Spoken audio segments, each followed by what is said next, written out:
right, let's do Armada. This is a game that's gotten a really, really bad reputation, almost right from the beginning, in large part because, oh look, there's a whole page of errata. Now I understand that they decided that wasn't enough and reprinted the whole rules in a second edition, probably for the box version. Now somebody else has come along and said, oh, you can make the game work this way. Truth of the matter is, the rules as written are not that bad. Now, I've always had this errata, and the guy I bought it from originally marked up his rule book. I actually have like 3 copies of the rules. And this is the original that I got, which is marked up with a little bit of the errata. And then that's a photocopy I got with the original. And then this is a second copy here that's actually complete. I need it for the map. My original map came with, it was printed, it was mounted on cardboard. Somebody had mounted it on the back of a cardboard box, basically. And the other side of it, there was, or a sheet of cardboard, really. It didn't fold or anything. On the other side, there were a couple of advertisements for other SPI games pasted on, so that I guess he could put up on his wall and have SPI ads on it. I have no idea. Anyway, it was a cool guy. It was the guy I bought my first games from. I bought this maybe a year later or so, and this is from about the same era. He was probably trying to sell it at the same tag sale I was at, or though maybe, I've never seen him put this much care into another game. All the other games I've gotten from him were played, but not, well, maybe not all of them were played, but most of them were played. But this was the only one where he'd mounted a map and gone through the effort of adding the errata, etc. So maybe this one excited him more than others. Anyway, for me, it was one where I ended up losing the map on a bad move. I lost a painting from my first girlfriend that was really beautiful and very special to me, and my staff as well. And this was the one thing that was replaceable that I can think of. Lost a few other things, SFB, a set of SFB rules that a guy left with me when he split town, and I could never get a hold of him again. I still have the scenarios, the binder full of scenarios, but I don't have the binder full of rules for that. I have some of his other stuff. But this game was good enough that I actually, even though very poor in the period after having lost it, when I saw a copy of it for $5 or so, maybe $10, I picked it up, and brand new copy. As you can see, it's unpunched. The map was in good shape. So, at least from my point of view, it's a good enough game to have recycled, to have reached out to regain, which is something that I don't lose a lot of games. So, but at that time period, it was there was definitely a hole in my life not having this game. There's nothing else that fits its place. The only thing I can think of that does is, I guess if you owned Europa Universalis, there's a good scenario on this subject matter, and the scale's not too much different. You've got an area map instead of the hex map, but it's a little smaller maybe, but it doesn't go into the details of the wind directions, and the financial situation is a little simplified. It's got 5-year turns in Europa Universalis, so the whole game takes 1 turn. Granted, there are phases and pulses and that and whatnot, but this sucker's going to have it covers 1586 running through the end of 1588. Actually, 1587 through 1588. The winter 1586-87 turn doesn't really count. You don't really get to play them. This is the initial setup. There's one more thing waiting to be done before I'm ready, which is, and I'll do that when I start playing, which is to roll up the initial treasuries for the 2 powers. That's kind of a weird thing, because that can throw the game in a significant different fashion in each game. Basically, you roll the initial Spanish treasury and initial English treasury. Conceivably, that could be used as sort of a bidding mechanism to try to balance the game a little bit. Because if the Spaniards don't have a lot of money, they're not going to launch an invasion in the first year. The English aren't going to have a lot of money if you look at the way it's kind of divided up. Okay.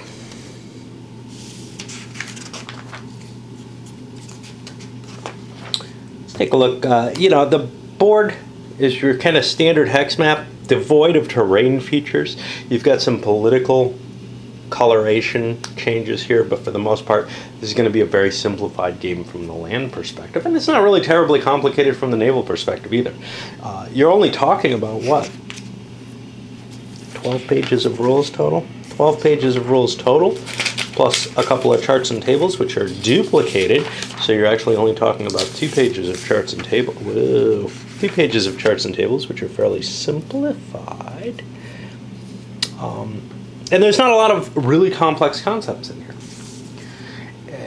That's why it's fairly easy to extrapolate what should be going on here if the rules aren't entirely clear. There are some things where the errata does change the game in a significant manner. There's no question there. Some of that may have been sort of a play balance type addition to the situation. Most of it is just clarifications. You get the feeling this was rushed out to production a little early. It's a lot less confusing than most modern games that I've seen. Of course, it doesn't spend a lot of time on, some sort of extended example of play, which may or may not contradict the rules, which most people learn their game from, and then, oh no, that's the way you're supposed to do it. What? Give me the rules. The hell with that shit.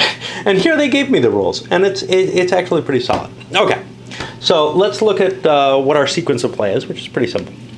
Joint activation phase. So here, each player, well, first of all, this is where you roll for your income, but each player has the option with fleets, if they're in the 2 box, to move them into the 1 box. And that's going to mean that they're ready in the next turn. They're fitting out at that point, and they will be on the board. And the reason you don't want to do that right away is you don't have to pay maintenance as long as they're on these activation tracks. Likewise, you can set down new fleets, and you pay their construction cost, which is specified on this chart. It's not in the rules. You read the rules, you won't get that, but hey, they're trying to limit the amount of space there. The cost is going to be a multiplier of the maintenance cost, which is listed on the ships. You've got a number of values on these ships and a lot of information on them that's handled by kind of the visual coding. So you've got obviously a hex location. This is the maintenance cost, and you've got a reduced side that's going to have lesser maintenance costs, actually half the cost. So it doesn't really hurt you too much to get ships reduced necessarily. You also have a combat rating, another number that I don't know what it is. Transport capacity, that's how many strength points of men it can carry, and then a movement allowance. All very simple. And for troops, you've got combat and movement. Troops do not have a step on the other side, which may be a little confusing because it talks about troops and step losses. Well, okay, so it doesn't clarify. Well, I understand what a step loss is from most games. We'll assume there's 1 step to these guys, right? Okay. Again, that's not clarified in the errata, but that's okay. All right. So at this point, you can also start constructing new ships, like I said, and you pay the full cost for maintenance, and they get placed on the 4 box. Now, you have a limitation to how many ships you can put in any given port. That limitation is based on their strength points compared to, and you have 2 numbers here in ports in general. The first number is the victory point value. The second number is the activation rating or something. That's the size of the port. That's how many strength points of ships it can hold on its track. That includes new ones that you're building and ones that just happen to be sitting there. For the most part, most of the ports are pretty close to full at this point in the game. This is kind of a tricky part of the game. Right at the beginning, you have to do some calculations. You might be able, you've got room to build, another 5-point ship at Oporto as the Spaniards. You've got some room at Antwerp, but you can't build ships there. You can't build Spanish ships there. All you're allowed to build there are these Walloon ships. And also the ships will have a couple of pieces of information on them based on these kind of grayish outlines. One grayed outline means it's a shallow draft ship, which has some advantages in terms of coastal evasion and such. 2 lines means it's shallow draft and oar powered, which gives a different set of advantages and disadvantages to it. Mainly advantages in terms of you'd rather have oar-powered ships, but the oar-powered ships will have a lower movement point allowance, and they tend to be weaker ships. So in general, they're just not enough for you to handle. If you had the option, oh yeah, I want some galleons, but I want them to all be oar-powered. Yeah, those are galleasses. No. Anyway, that's where you have kind of these trade-offs. You have a certain force pool of ships. You don't get to pick how many points you have, which is kind of nice. You also have very specific force sizes to the units, which is important because some of these units are very large. And the English actually have a 30-pointer. We've got Greece here has a 25er. But they're very fragile. So you want to make sure you've got lesser units with them to take step loss. And you can also build your new units at this point during this joint activation phase, and they get placed on the one space on a city. That could be a port, or it could also be one of these key locations here. And the Brits have their own setup here. There are other limitations to building units, and for example, the German states don't have an actual city. That just translates to some hexes. Those hexes aren't spelled out on the board, but they are spelled out in the rules, I believe. Those may have shown up in the errata, but without the rule, what would I do? I'd say I could build it anywhere in the German states, and to tell you the truth, that would work out just fine. Again, I'm just kind of trashing on the people who tried playing this and said they couldn't understand anything about it, because there are so many worse games out there in terms of rules. This is missing a few things. There's no question. Okay. So that's the first aspect. You also are allowed to buy your victuals and munitions. And my understanding is they dropped victuals from the second edition rules. I don't know if it was intentional or not. These are also listed on your purchase chart and not in the rules. So you have to pay attention to, the play aids that you get, which can be a problem. I like to read my rules and just kind of understand the whole game from that. And I'd read through these and say, well, how much do I have to pay for that? Well, it's not too hard to find. All right. So victuals and munitions are bought per fleet. And there's something interesting about these that weren't crossed out of my rule book but are covered in the errata that would change the game significantly. I've always played it by the rules as modified by the errata from this guy who did it. But I'm beginning to think I want to give it a shot with the full errata because of this one rule. Well, there's one rule in the errata that he didn't carry over, I think, thinking, oh no, the hell with that, I don't want to do all that work. And it has to do with how much victual use you actually have. And it may be why victuals were removed from the second edition intentionally, because in the first edition, they end up being a heavy price and way too big a burden on the Spaniards. The errata cuts that down, and if you got rid of victuals entirely, it would cut it down even more. But I think it would make the Spaniards way too capable of actually operating. In the original game as written, though, it's really tough for the Spaniards to launch an invasion and get there without starving to death. It's just hard. I mean, the game has a lot of things against the invasion working. But you end up doing some kind of ahistorical things to try to avoid having to actually send your troops aboard a ship because of the original rules. Okay, so you get to buy your victuals, which are going to feed your fleets. Now, essentially, they feed your fleets when you're out at sea, so you actually don't need any more of those. In the original rules, they feed your fleets whenever they're anywhere. But there was kind of a weird, okay, well, how do we handle single ships that aren't in an armada or a fleet? And that may be part of why they got rid of victuals, I'm not sure. Munitions you use in each round of combat, or else you can't attack, or if you're defending, your defense strength is weakened. All right, and then you go through a simple movement, naval movement in combat. First the English, and then the Spaniards. What's kind of funky about this? Well, there are a few little things here. And I'm not going to follow the rules too much here because I read them well enough and remember it well enough. One of the things is, every time you move, if you're moving in all sea hexes, you have to worry about the wind effect.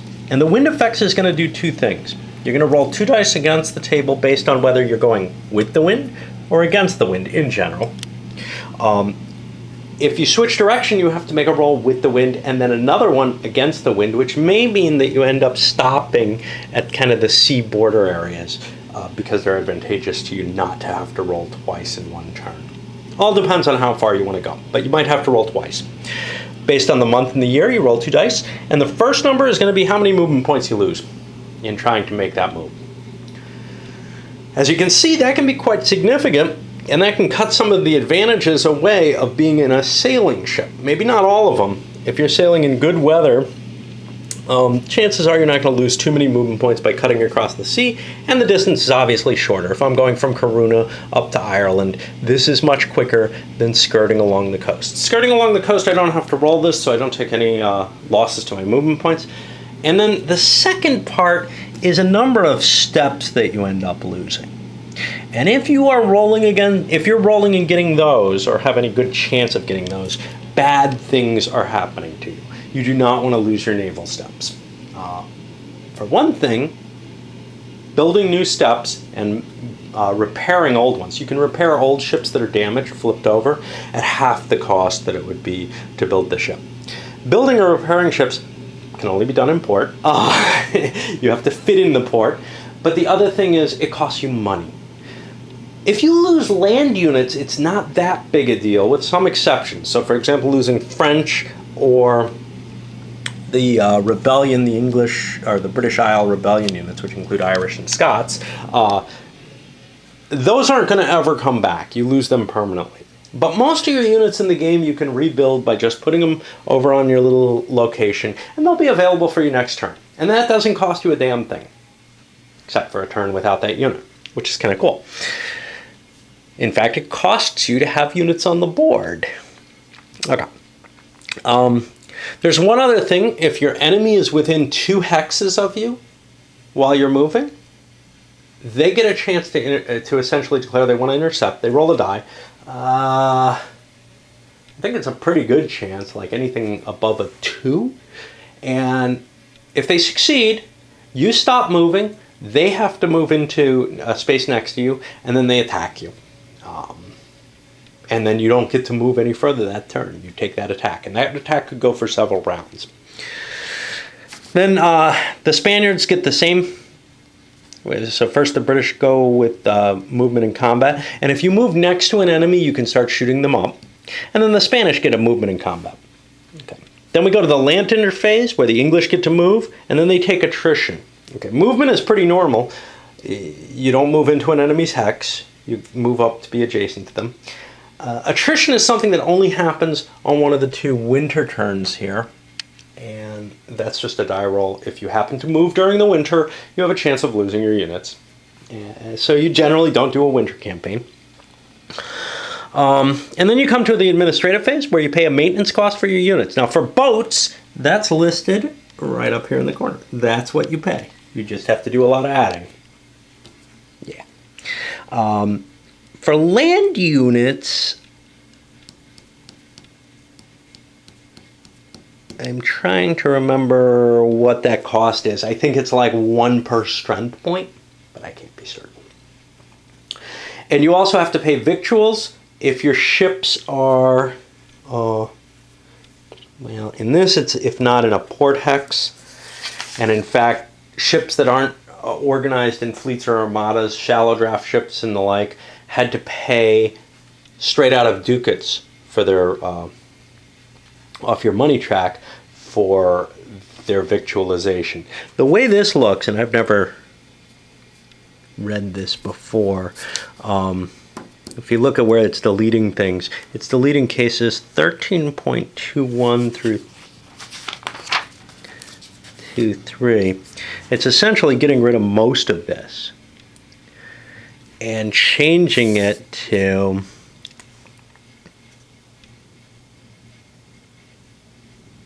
naval units not in post, and all shallow draft naval units not in ports must be victualized at ducats. No, it's all in there. Yeah, they just changed the way they're wording it, really. It was actually clearer in the rules.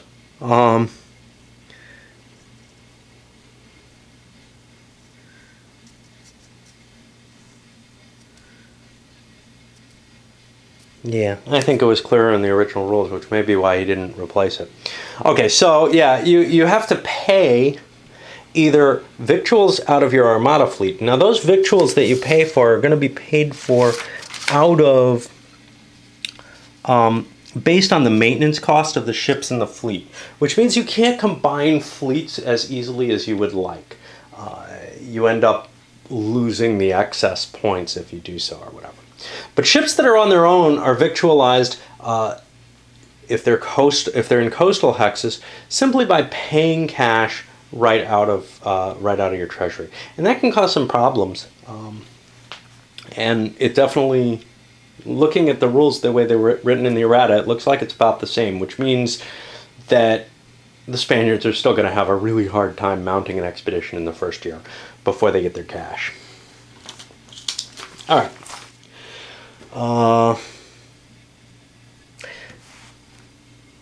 Then we have this acquisitions phase, which doesn't really exist. I think actually that's when you buy victuals and munitions. That's when it's listed here. This other part of it has been crossed out. And then you're allowed to deactivate units, which means basically putting them back on the track. If they're naval units, you put them on the 2 part. If they're army units, you can just disband them in order to avoid paying maintenance next turn. But you had to pay this turn. Okay, what's exciting? Repairing naval units, you pay the cost, and you put them on the 4 point in the track, same as building new ones. You got to wait until they make their way down. Each turn they make their way down a space until they get to the 2 space. At that point you can hold them off because you don't want to pay maintenance later in the game. Naval movement, nothing too exciting there. Naval transport, you can put the strength points on board the ships, right? You've got the strength point limit listed on each ship. That's the middle number there. And, well, you count up your strength points. And obviously it can be a little more complicated about that, about division of points in case of casualties and stuff like that. Naval interception is indeed, you need a 3 through 6 to intercept. Special rules for Seville to indicate that it's a deep water inland port, which really isn't too complicated. You can sail through here to get to Seville. The actual naval combat. Okay, so here things get a little, not complicated, but a little bit less easy to remember in my mind. Basically, you add up the strength points of the 2 fleets.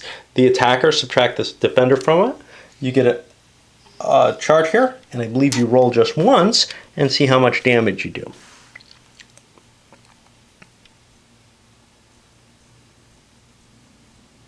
One important thing in this game is that neither player can look at the other person's stack of units. So there's a little bit of hidden unit pile to this. And obviously if you have an Armada on the board, that covers everything up, right? Deep draft and shallow draft naval units are treated a little differently. Shallow draft units don't have to carry munitions, and they also end up fighting in a separate round in the combat if both are available. But if they're not both available, the deep drafts will fight against enemy shallow drafts. The attacker gets to keep attacking until either he is tired of it or the defender disengages. You get a bonus to your combat strength of each ship if you have the prevailing wind in your favor. Here, the rules are not terribly clear. Well, they're contradictory between 2 locations. The way I'm playing it and the way I think it's meant to be, I haven't looked to see if the errata covers this, but the way it seems to imply is that either the attacker or the defender can get that bonus from having the wind gauge, and that makes sense.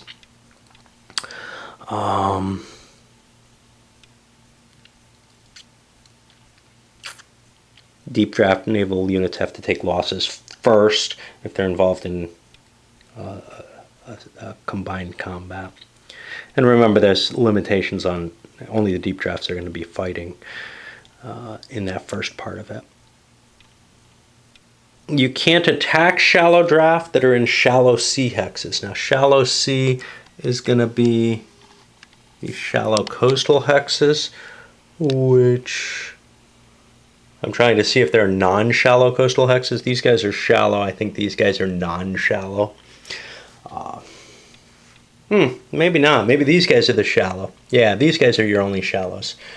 There's just a few of them around the Netherlands. So for the most part, that doesn't have a lot of effect. It's going to have an effect because the Dutch have a lot of shallow draft ships, so that they're able to defend the Netherlands a little better. Sea leaders will add their bonus to combat, in which they're stacked, and that's just a bonus to the strength of the fleet. So for example, Hawkins has 2 numbers on here. The 4 is his military bonus. I don't know what the 10 is, a land movement rating. I think that's probably it. Yeah, that's his land movement allowance if he's on a just walking somewhere for some reason, which is possible. They have no boats at this point.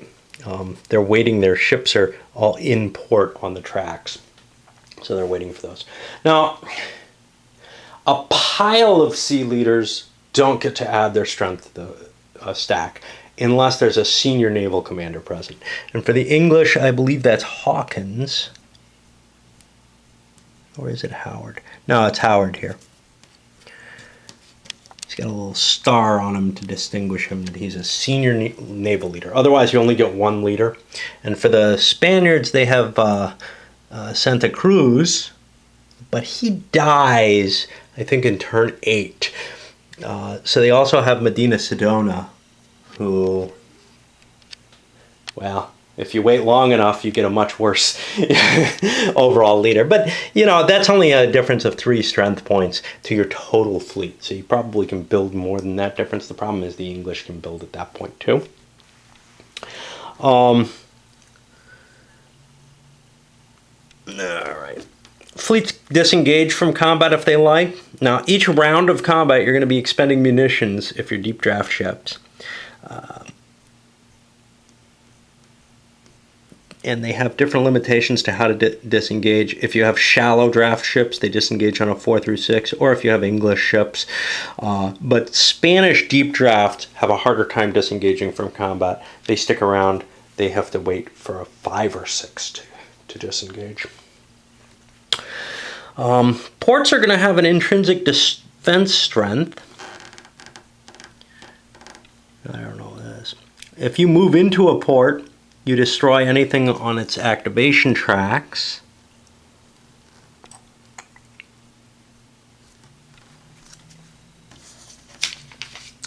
I don't know about any intrinsic defense strength. This may be one of those things where, gee, the rules don't really say, but that's okay.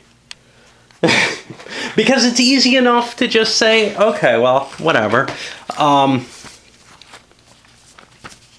Yeah, I don't think that's actually covered in the rules. Let's see.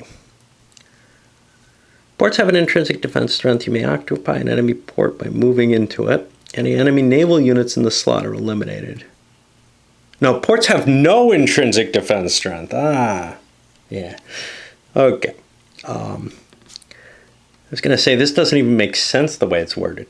Activate, but it's perfectly fine if you read all the words.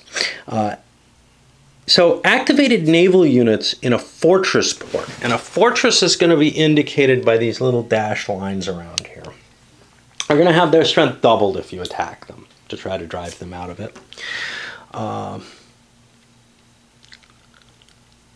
And they can also decline combat by announcing that they'll take a siege.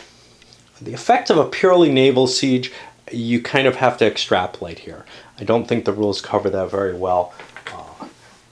There's a possible implication that you could just navally blockade something and it'll surrender, which I think is unacceptable. So what I do is say, well, a siege is only going to have effect if there's land units sieging it.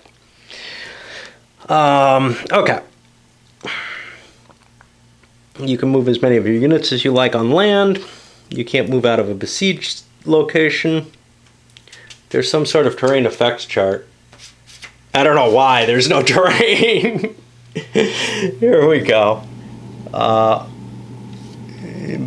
Basically, it's almost unnecessary for land units. For naval units, it's important because of the shallow coast and the impassable land deck sides and stuff like that.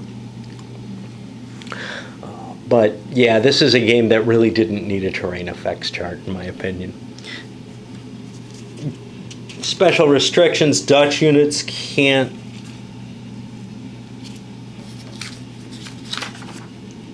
Dutch land units may not move or attack outside of the Netherlands regions. They have a political issue. The Germans can move within, they're the only things that can move within the German states, and they cannot attack or move into the Protestant Netherlands from the German states, but they can move into the Catholic Netherlands and attack that. They had to clarify. There doesn't seem to be any restriction on them walking into France or along the Spanish Road here. Okay, land combat's pretty simple. You add up the strength points. Again, leaders, in this case, all count stacking points. They just add an additional little strength point or a few. Leaders, there's different kinds of leaders. So there's land and sea leaders. Notice that Guise is marked as land, Howard's marked as sea, and we have one combined with De Leyva, who adds 3, whether he's on land or sea. And you'll get a simple odds chart for the land combat table, and you roll a die, and you get a result in terms of step losses. Now, step losses are essentially unit losses. So if you have big units, you don't want to. You want to have smaller units to protect them, or you want to be able to rebuild them. But with the French, that's you don't want to take those losses. Okay. And there's retreats, which are specified on there as well. Sieges, so here's something kind of wacky about this game. You can take a siege in any space on the board. The defender can declare, I don't want to be attacked in any space on the board that he's in, on the land. And then the attacker moves into his space with him. And on the next turn, he can attack him, and I believe the defender's at double strength. Or he can wait, and if he waits 2 full turns, the defender will surrender and be destroyed. If you're in a fortress, the dashed lines, the siege will last 6 turns, with winter's turns counting as 5 of those 6.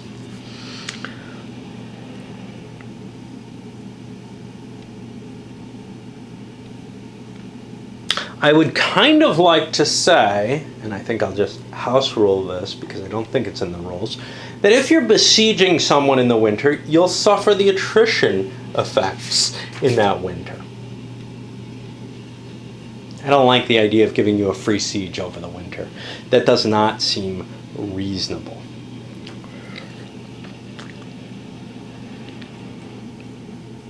Oh, we didn't talk about what the attrition is, did we?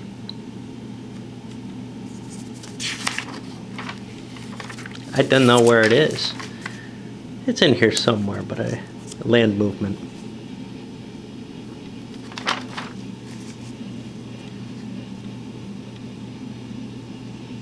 I'm not seeing it. Yeah, I'm saying let's add that rule and not really worrying about what it is. I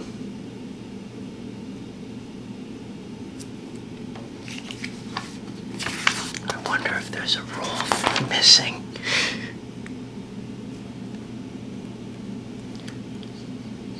Determines whether or not the unit is affected by attrition. Alright. Well, that may be one that's missing.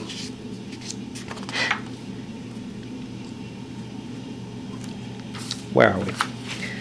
Maybe it's in here. I doubt it, though. That's going to be 8.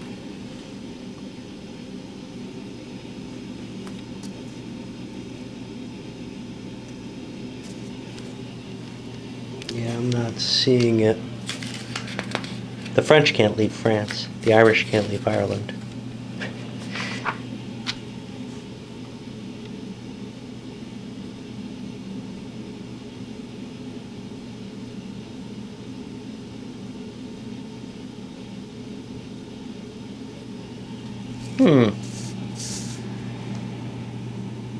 Yeah, they seem to have left the attrition rule out of the game. So I may look up to see if I can find that online. Because that kind of disturbs me. That's kind of something I think should be applied. And I'm not sure what it is. It's probably a die roll per unit, or just to see if it gets eliminated. That seems to be about the right speed of this game. What is the chance? I would guess 50%. I could be wrong. Not that I ever did land movement in the winter because I wanted to avoid the attrition. All right.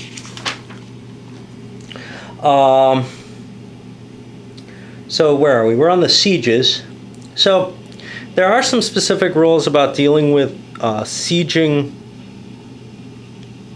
Yeah, units in a fortress besieged exclusively by naval units can resist it indefinitely. So essentially, if the Navy's not willing to sail in and attack you, they're not going to be able, you're not going to be able to take them. Likewise, I believe if you're besieged in a port, you're able to undergo the siege indefinitely, as per this. However, if you're in a blockaded port, it goes to the normal 6-turn siege.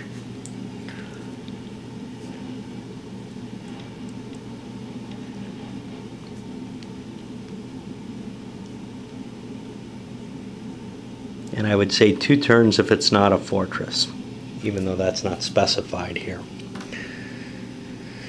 Okay. Now, when you attack something under siege, if it's in a clear or port space, it's doubled in strength. You can just declare that you want to attack it if you want to get the siege over early by assaulting it. If it's in a fortress, it's going to be tripled in strength. And you're allowed to try to relieve them. Finances are pretty simple. At the beginning of the game, and then at the beginning of the next year, you're going to roll a die on the income table. Now, there's going to be a Spanish treasure fleet that shows up. Sometimes secretly, between June and August 1587. If the Spanish lose it, they lose 800 ducats from their next turn. And if the English destroy it, they'll gain 500 ducats immediately.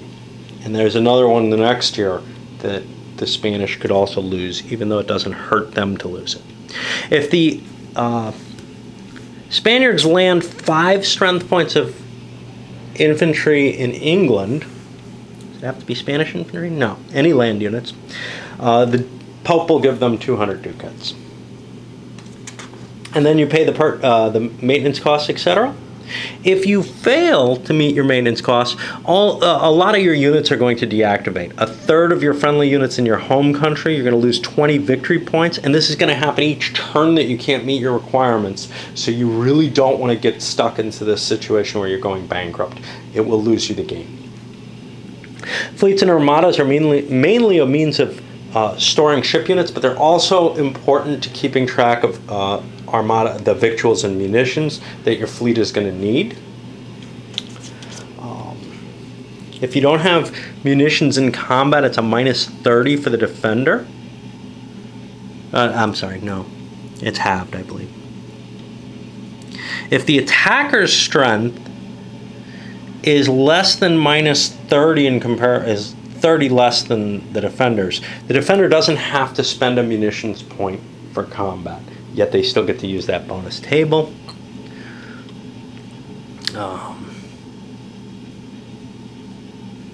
If you don't have victualling, you take a step loss. That is pretty close to it. Here, winter land movement. 5 or 6 is elimination of the unit for attrition. So the rule is here. You can't build naval units.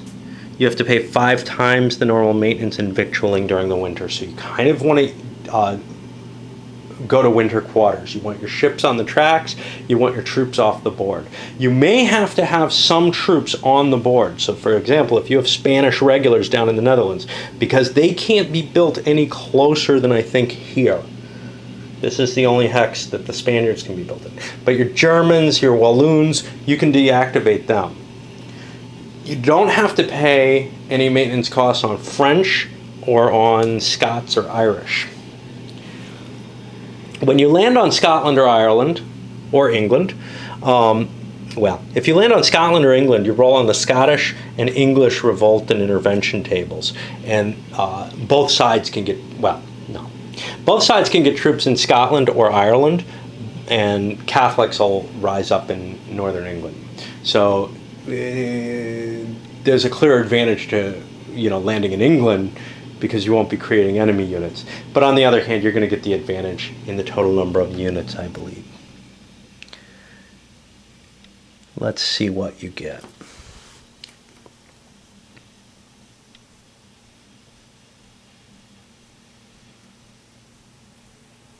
I think, yeah, all the loyalist units get placed on the board when you land. So if you land in Scotland, or England, all the Scottish loyalists will get placed on the board. There are less of them in total, as you can see. They're kind of the gray colored stuff. But it's possible you could crap out and get nothing on one of the intervention tables. The Irish revolt is dependent on how many Spaniards you land there, whereas the Scottish and English, I think it's only 5 strength points you have to drop there. Okay. It may actually be any amount. The French. So the French are poised for civil war, but they're not actually in it yet.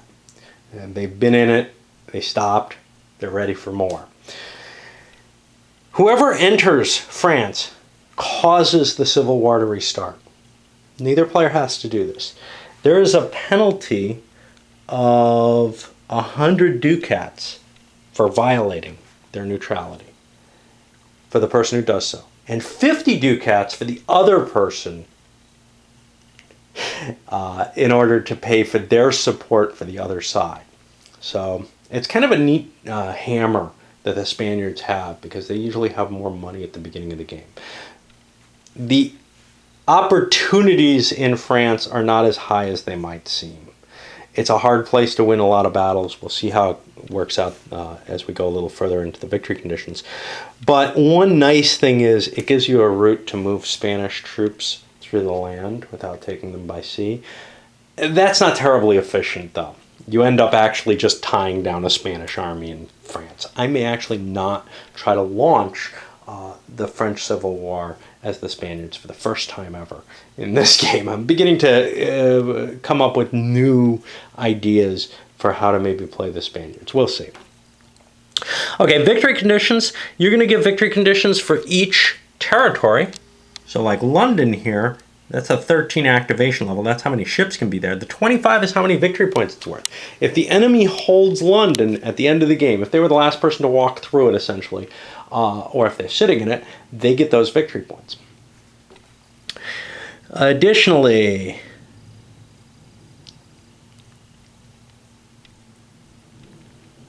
you get 1 for every 3 naval steps you kill of the opponent. And it doesn't matter whether those happen in naval combat or by wind. And I think there's more. I seem to remember there being a French Civil War victory condition.